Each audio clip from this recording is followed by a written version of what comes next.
자우회분들과도 함께 축복의 인사 나누시겠습니다. 함께 기뻐합시다.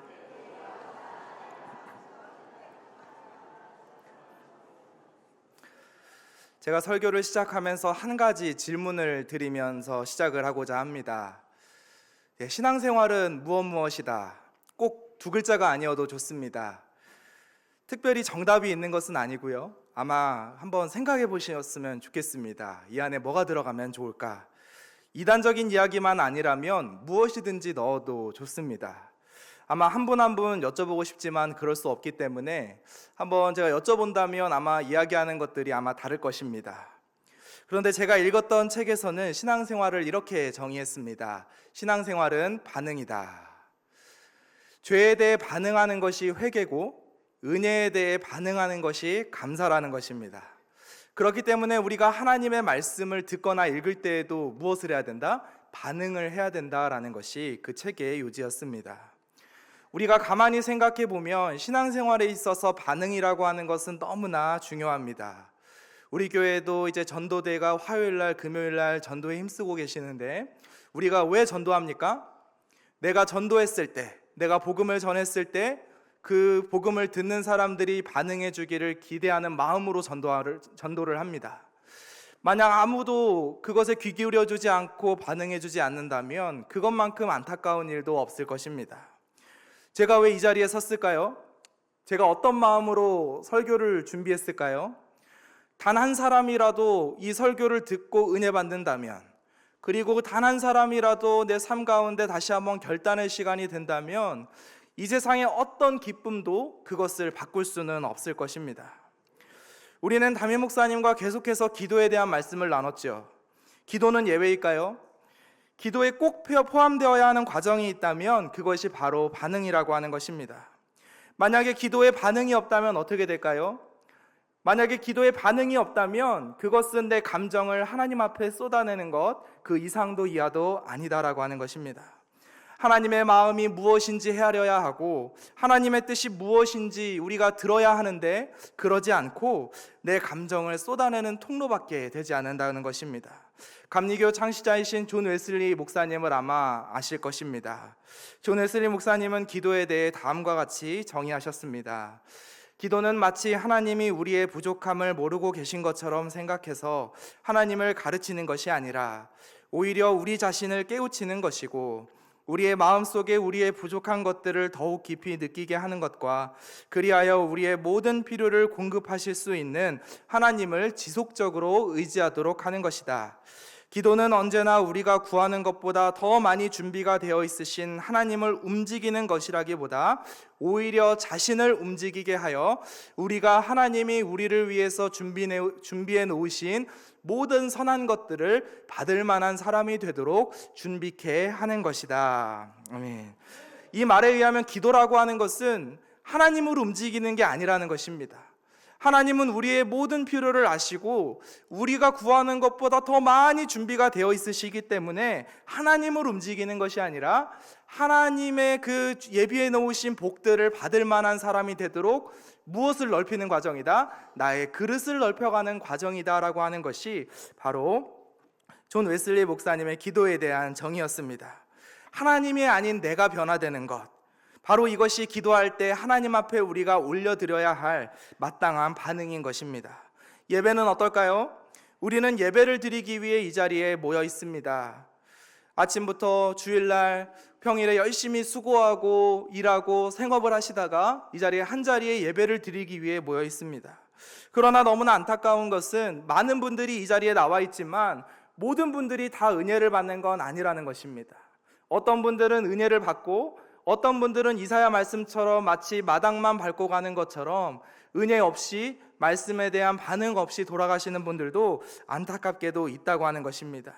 성경은 뭐라고 이야기를 합니까? 말씀을 듣는 사람이 그 성경 말씀을 내 믿음에 결부시키지 않으면, 내 믿음에 적용하지 않으면 그것이 그 말씀이 그들에게 유익하지 못하다라고 이야기를 합니다. 이것으로 볼 때 우리의 신앙생활의 성패를 가르는 것이 무엇이다? 바로 반응이다 라고 하는 것입니다. 이러한 몇 가지 사례들을 볼 때 신앙생활은 반응이다 라고 하는 것이 결코 틀린 말은 아닐 것입니다. 구약시대 이스라엘 백성들을 볼까요? 이스라엘 백성들이 하나님의 심판을 받았던 이유는 무엇이냐면 하나님께서 세우셨던 하나님의 사람들, 하나님의 선지자들의 그 음성에 반응하지 않았기 때문입니다. 하나님께서는 하나님의 사람들을 끊임없이 세우고 또 세우시고서 그들에게 말씀하시고 그들이 반응하기를 원했지만 그들은 끊임없이 반응하지 않았고 돌이키지 않았다라고 하는 것입니다. 이 시간 하나님께서 말씀을 통해 우리 마음 가운데 주시는 말씀이 있다면 반응하고 돌아가는 시간 될 수 있기를 주님의 이름으로 축복합니다. 오늘 우리가 읽은 호세아 말씀은 이스라엘에게 주신 심판의 선포에 이스라엘 백성들이 어떻게 반응했는가, 하나님의 그 음성에 어떤 반응을 올려드렸는가에 대한 말씀입니다. 하나님께서는 이스라엘 백성들의 죄악을 결코 보실 수가 없었습니다. 그래서 하나님께서는 그들에게 심판을 선포하십니다. 오늘 우리가 읽은 6장 1절, 그 이전 바로 직전에 나오는 5장 15절 말씀을 보시면 하나님께서 이렇게 말씀하십니다. 같이 한번 읽어보겠습니다. 시작. 그들이 그 죄를 뉘우치고 내 얼굴을 구하기까지 내가 내 곳으로 돌아가리라. 그들이 고난받을 때에 나를 간절히 구하리라. 아멘. 하나님께서 뭐라고 말씀하십니까? 그들이 죄를 뉘우치고 내 얼굴을 구하기까지 내가 내 곳으로 돌아가리라. 이 말이 무슨 뜻이죠? 하나님께서 그들로부터 떠나시겠다, 그들에게 임재를 거두시겠다, 하나님의 얼굴을 가리시겠다라는 표현이라고 하는 것입니다. 우리가 성경을 읽다 보면 많은 하나님의 심판이 나오지만 그 중에서 가장 두렵고 무서운 심판은 무엇이냐면 우리를 고난 가운데 던지시는 것도 아니고 우리를 곤고한 가운데 처하게 하시는 것도 아니고 사망의 음침한 골짜기를 걸어가게 하시는 것도 아니고 우리가 어떤 길을 가든 우리가 어떤 상황에 처하든 말씀하시지 않는 것, 하나님께서 하나님의 사람들을 통해 이야기하지 않는 것이 바로 하나님께서 주시는 가장 큰 심판이라고 하는 것입니다. 잘못하면 매를 대야지요. 잘못 걸어가고 있다면 교훈을 해야죠. 훈계해야죠. 그런데 그렇게 하지 않으시고 지켜만 보신다, 하나님의 얼굴을 가리신다고 하는 것은 다른 어떤 것보다도 두려운 하나님의 책망이라고 하는 것입니다. 내 삶에 아무 문제가 없습니까? 내 삶 가운데 하나님께서 어떤 말씀도 하지 않으십니까? 물론 이것이 하나님이 주신 복이자 평안일 수 있지만 반대로 하나님의 침묵일 수도 있음을 우리는 기억해야 합니다. 하나님께서 그분의 임재를 거두시겠다는 그 선언 앞에서 이스라엘 백성들이 반응을 합니다. 어떤 반응을 올려드리는지를 우리가 오늘 말씀을 통해 살펴보고자 합니다. 1절, 2절 말씀을 같이 한번 읽어보겠습니다. 시작. 오라, 우리가 여호와께로 돌아가자. 여호와께서 우리를 찢으셨으나 도로 낫게 하실 것이요 우리를 치셨으나 싸매어 주실 것임이라. 여호와께서 이틀 후에 우리를 살리시며 셋째 날에 우리를 일으키시리니 우리가 그의 앞에서 살리라. 아멘. 방금 하나님께서 뭐라고 말씀하셨죠? 내가 내 곳으로 돌아가리라. 내가 내 얼굴을 가릴 것이다. 내가 나의 임재를 거둘 것이다 말씀하셨는데 거기에 대한 이스라엘의 반응이 뭐였습니까? 오라, 우리가 여호와께로 돌아가자라고 이야기하고 있습니다.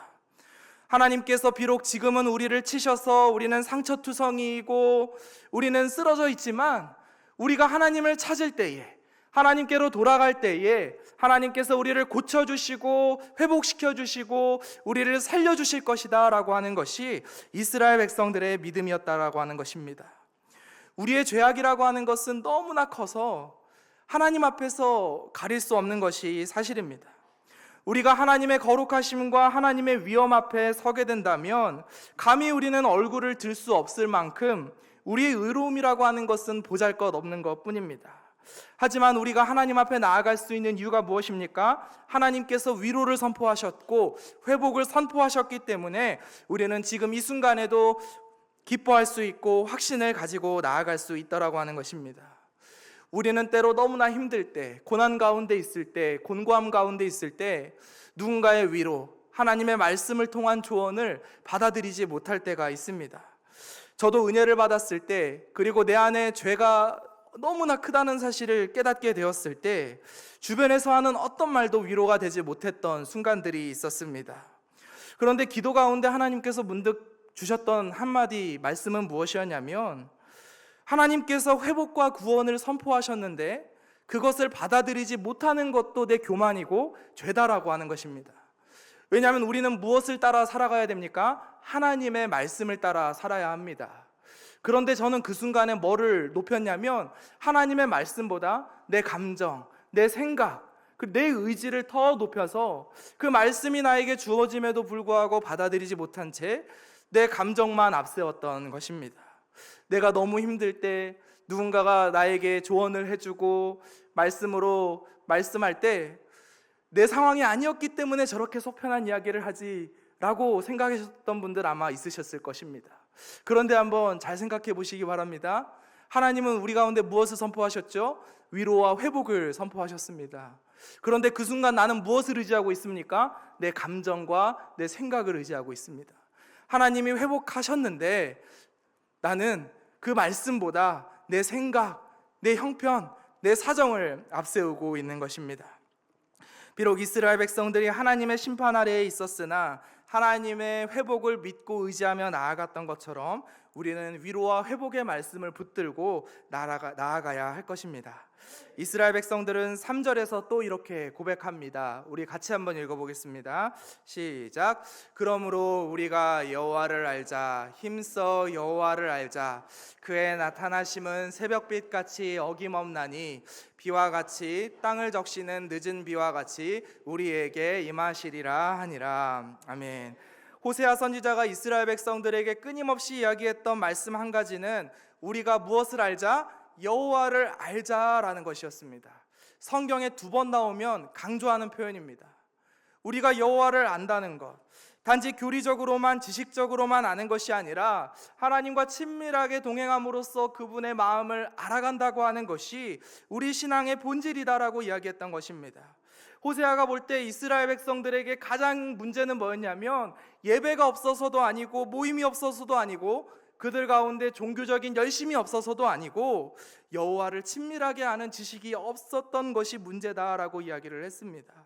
그것으로 볼 때 우리가 여호와를 알자, 힘써 여호와를 알자라고 고백한 이 이스라엘 백성들의 고백은 진실된 고백이라고 볼 수 있습니다. 이어서 이스라엘 백성들이 하나님의 나타나심이 뭐와 같다고 이야기를 합니까? 새벽빛 같다라고 이야기를 합니다. 아무리 우리의 인생의 어둠의 시기가 길다 할지라도 결국에는 무엇이 떠오릅니까? 태양이 떠오르는 것처럼 하나님께서는 새벽빛과 같이 나타나 주실 것이다 라고 하는 이스라엘 백성들의 고백인 것입니다. 또 하나님의 나타나심이 뭐와 같다고요? 땅을 적시는 늦은 비와 같다고 이야기를 하고 있습니다. 아무리 가뭄이 길어도 결국에는 비가 내리는 것처럼 하나님께서는 늦은 비와 같이 우리 삶 가운데 역사하셔서 이스라엘 백성들에게도 임하여 주실 것이다 라고 하는 그들의 고백입니다. 이처럼 호세아 6장 1절에서 6절까지의 말씀은 하나님의 얼굴을 가리시겠다, 내가 나의 곳으로 돌아가겠다라고 말씀하셨던 하나님의 심판의 선고에 대한 이스라엘 백성들의 합당한 반응이라고 볼 수 있습니다. 그런데 여기서 한 가지 커다란 반전이 일어나는데, 하나님께서는 이토록 진실돼 보이는 이스라엘의 신앙 고백 앞에서 한 가지 문제를 제기하고 계십니다. 우리 4절 말씀을 같이 한번 읽어보겠습니다. 시작. 에브라임아 내가 내게 어떻게 하랴? 유다야 내가 내게 어떻게 하랴? 너희의 인애가 아침 구름이나 쉬 없어지는 이슬 같도다. 아멘.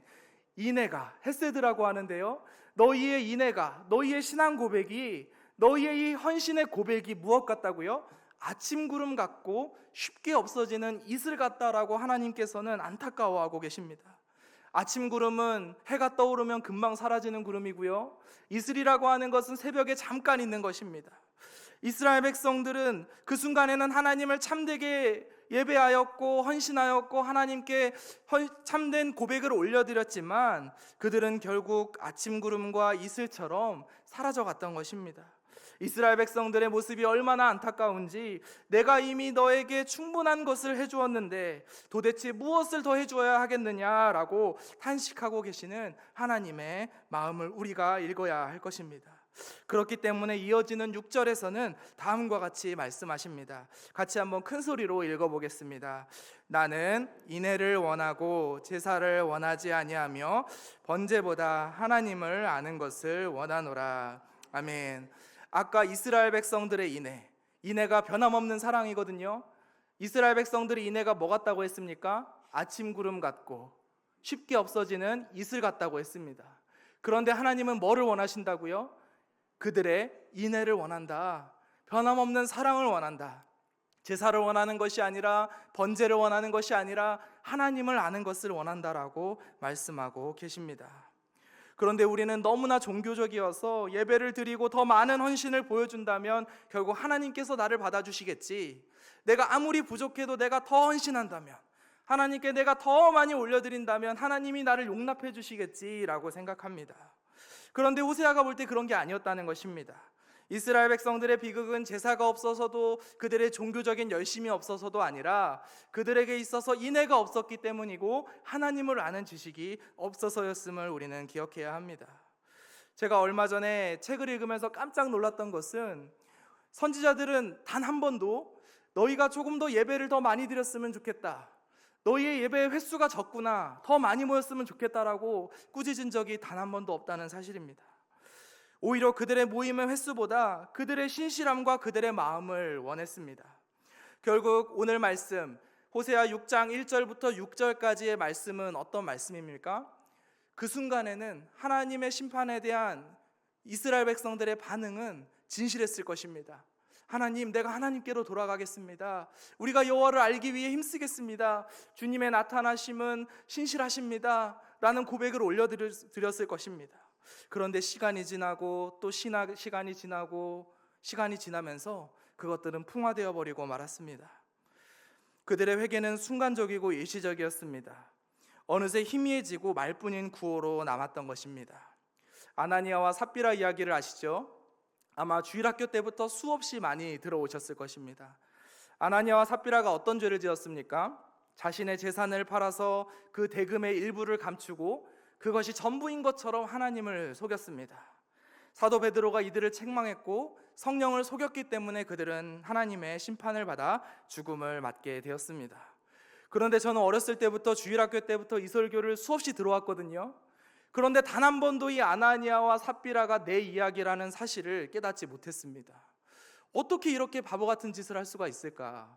차라리 처음부터 절반만 주지. 하나님, 다 드리려고 했는데 막상 드리려고 하니까 너무 아까워서 절반만 드립니다라고 하지, 이거를 속여가지고 이런 일을 당하나 라는 생각을 제 마음 가운데 했습니다. 그런데 제가 어떤 책을 읽다가 너무 큰 충격을 받았습니다. 일제강점기에 부흥사셨던 감리교 목사님이신데 이용도 목사님이란 분이 계십니다. 이분이 쓰신 글 중에 저를 근심하게 했던 부분이 있습니다. 보여주시면요, 제가 읽어보겠습니다. 나의 온몸 전체를 주님께만 바칩니다. 주님의 뜻대로만 하옵소서 하고는 또 도로 찾아내어 자기의 용무, 세상 사무에 돌려쓰고 만다. 그러다가 또 정신이 좀 들면 주여 받으옵소서, 그리고서는 또 제 마음대로 쓴다. 사람에게 주었다 빼앗았다 하면 골이 나는데 하물며 지극히 존귀하신 주님께 바쳤다 찾아냈다 하며 제 마음대로 쓰면 되겠는가? 아나니아를 생각하라. 제가 이 글을 읽고 나서 너무 충격을 받아서 너무 힘들었습니다. 그리고 내가 지금까지 하나님께 드려왔던 수많은 고백들, 예배들, 그리고 기도회나 집회를 통해서 주님, 내 삶을 드립니다, 내 삶을 받아주옵소서, 그리고 내가 주님께서 말씀하시는 그곳이 어디든지 가겠습니다, 아골골짝 빈들에도 가겠습니다, 남들이 가지 않는 곳에 가겠습니다, 내가 갈 때 조건이나 세상의 조건들을 바라보는 것이 아니라 하나님의 말씀만 붙들고 나아가겠습니다라고 했던 그 수많은 고백들, 제 양손으로 도저히 셀 수도 없는 그 수많은 고백들이 떠오르면서 어느 순간 그 고백들이 내 손 안에 있지 않구나라는 것을 깨닫게 되었습니다. 내가 지금까지 올렸던 수많은 기도와 반응들은 아침 구름 같았으며 없어지는 이슬과도 같았습니다. 아나니아와 삽비라의 죄를 비난하고 그들의 잘못을 힐난하고 나라면 저렇게 안 할 텐데 라고 이야기하면서도 적어도 그들은 처음부터 드리지 않았을지언정 하나님의 것을 빼앗지는 않았습니다. 그런데 저는 하나님께 내 마음을 드렸다가 다시 빼앗았다가, 하나님만 사랑하겠다고 고백했다가 그것을 다시 거두어들이고서는 세상을 사랑했다가, 이것들을 수십 번, 수백 번 지금 이 순간에도 반복하고 있다는 사실을 깨달았습니다. 제가 이 설교를 준비하면서 너무나 고통스러웠던 것은, 내가 이 설교를 할 자격이 있을까? 내가 이 설교를 한 다음에는 내가 이렇게 살아야 하는데 내가 이렇게 살아갈 수가 있을까 고민했을 때, 저는 이렇게 살아갈 수 없다는 결론밖에 내릴 수가 없었습니다. 앞으로도 이것을 계속해서 반복해 나아가는 것이 내 인생이 될 것 같았습니다. 여러분은 어떠하십니까? 지금까지 참석한 예배는 몇 번이십니까? 어떤 분들은 모태신앙으로, 아니면 신앙생활한 지 10년, 20년, 30년, 40년, 그 수많은 세월 동안 내가 하나님께 얼마나 많은 고백과 헌신과 사랑을 올려드리셨습니까? 그런데 그때 내가 했던 신앙의 고백들, 나의 헌신과 사랑들 아직 내 마음 가운데 있으십니까? 혹시라도 아침 구름처럼, 이슬처럼 사라져버리지는 않았습니까? 우리의 가장 큰 문제점은요, 예배 횟수가 부족해서가 아니라 하나님을 향한 진실된 마음이 없기 때문입니다. 진실된 고백이 없기 때문이고, 그 고백을 삶으로 살아낼 치열한 몸부림이 없기 때문입니다.